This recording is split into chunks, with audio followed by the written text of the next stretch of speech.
Polden Soye Lama Ramboji Dagi Jior Peme Denjula Kadin Jinpe Gone Jinsung de Kusung Tuking Dro Tsarando so.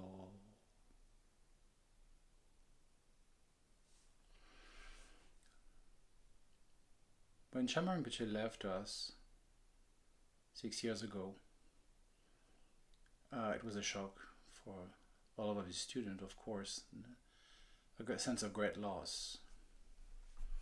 And then we were left with his legacy,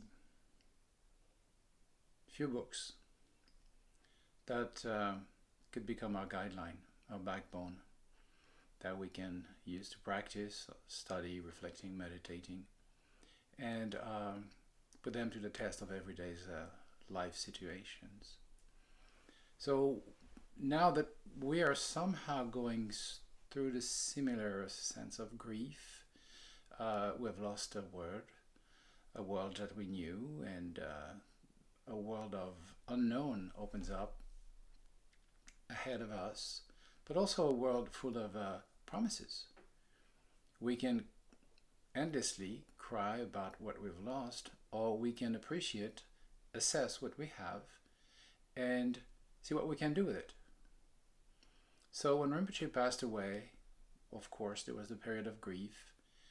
And then I realized that he had left us with very, very precious instructions. And of course, quite naturally, the 3 books that we studied, that is Boundless Awakening, The Path to Awakening, and Boundless Wisdom, made sense. They were explaining us how to practice calm abiding and insight, shamatha and vipassana, how to step by step enhance our meditation so that we eventually may come to the point where we realize the true nature of our mind. Path to Awakening was the legacy of Gampopa's heritage, where the 2 rivers of the Kadampa instruction on mind training and the tradition of Mahamudra that Gampopa was the holder of, merged into one single stream. How to work on your mind and how to apply what you've discovered, the wisdom and the compassion that you have discovered to everyday situation. How to use everyday situation as an opportunity to further our realization and deepen, broaden the scope of our compassion. But then there was this other book, A Golden Swan in Turbulent Water. And I thought, well, how do we connect with this book? Is it about history? And then these days, I decided to read these books again. And I found that actually the Tibet of the 17th century was not really very far away from our time. Very turbulent time, lots of war, lots of political intrigues that somehow pushed away the precious teachers to the side. Literally, they had, that is the 10th Karmapa and the 6th Shamapa, had to run for their life, running away from the Mongol of Gushi Khan, who slaughtered almost all of the monks in the monastery in Tsokpo in Tibet. But you could say like that was the end of an era, but it was something else that come up. There was the deepened link and connection between Shamapa and the Karmapa was sort of deepened and enhanced in the fire of the chaos that was surrounding them. How is it? Because they never lost what was important, Dharma. They never lost it. The 6th Karmapa found the 10th, the 6th Shamapa found the 10th Karmapa, gave him all the transmissions, everything that he needed. And the Karmapa took care of the 6th Shamapa as he was coming to the end of his life. And this moment where they are together in the mountains, a few days before the 6th Shamapa passed away, are very interesting mixture of sadness, beauty, poetry, and freedom. And I really would like to invite you to go back to this book or discover it if you hadn't, and see for yourself, in particular when you come to the moment of the death of the sixth Shamanpa, the beauty, the freedom of these great bodhisattvas. So, of course, we may say, oh yeah, but this was the Shamanpa and the Karmapa and so on, and so they're not playing in my league. But in your league, you can play, and there's a lot of things that you can do. So we can discover this time, in this time of forced solitude, due to the quarantine and the COVID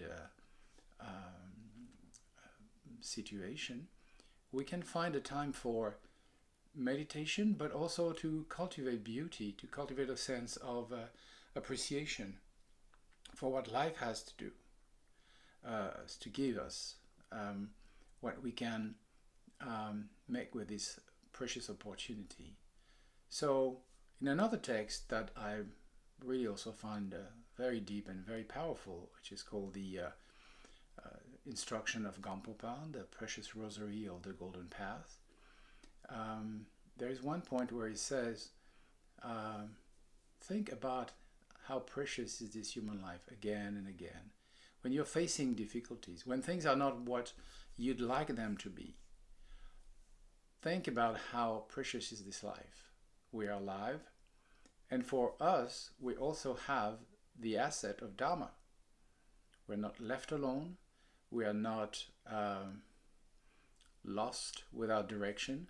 We have a very clear roadmap, and we can apply it. We have to be very humble in our application, but we have to be very determined to apply the teaching of Dharma. So the first thing is, when you wake up in the morning, instead of say, oh, I'm trapped here, I'm confined, I wish I could run outside, or I wish my life was different, wake up and say, hey, I'm alive. 24 hours are opening up. What am I going to do? How am I going to spend this beautiful time? How can I cultivate in small details a sense of appreciation and beauty, and a sense of dedication, helping around me, maybe the children at home that need to be supported because they don't understand what's going on and they just want to go out and play with their friends. All of these things in the management of the daily situations of going for shopping and being careful and taking care of vulnerable people when we have to contact other people.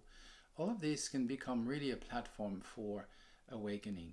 But this is only possible if we come to really appreciate this, what we define in Buddhist literature, the precious human life. It's not just a human life, it's not just being born from a woman. It is also be born with a set of freedom and assets. And then if we really look at our life, we can see that we have a lot of these freedoms. We have a lot of these assets. And the most important, beside life, is the Dharma. So we come to cherish, we come to appreciate what we have, and we turn it into a beautiful playground, an open canvas on which you can paint and let your creativity run free and find joy. Joy within the confinement, freedom within the boundaries, the limit.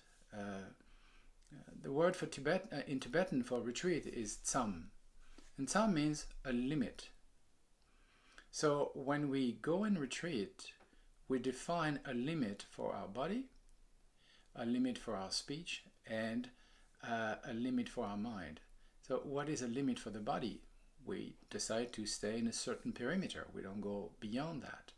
What is the limit of speech? Well, we decide not to engage in ordinary and mundane discussions with other people.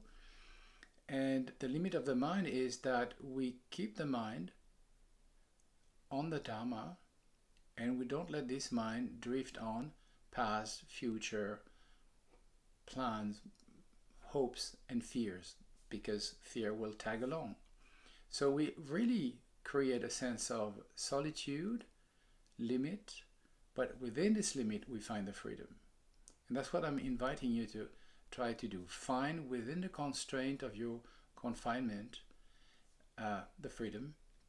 Find in the limit of this life as it is, when even you see panic creeping in, or despair or anger, find the resources that you can discover in the practice of Dharma to come to appreciate the precious human life we're all endowed with. So I wish you a beautiful discovery, and then I'll come back to you sometime in the future to talk about the other points that Gampopa is inviting us to explore in order to navigate in these turbulent waters where we are. So think about this precious human life and find the freedom within the frame. And then on the side, please find some time to read A Golden Swan in Turbulent Water. And particularly the moments where you see the relation between the 10th Karmapa and the 6th Shamapa, and how precious these moments are, because they are surrounded by hostile forces, military troops and so on, and also they're coming close to the end of the life of the 6th Shamapa. But within this very fragile moment, they manage to find beauty and serenity. And the way the 6th Shamapa lives his last moment reminds me so much of the way Shamar Rinpoche lived his last moment. His last advice is, everything is impermanent, don't be too attached. Just like the 14th Shamapa. And so, really, enjoy this reading, and I'll see you back soon sometime online. Take care.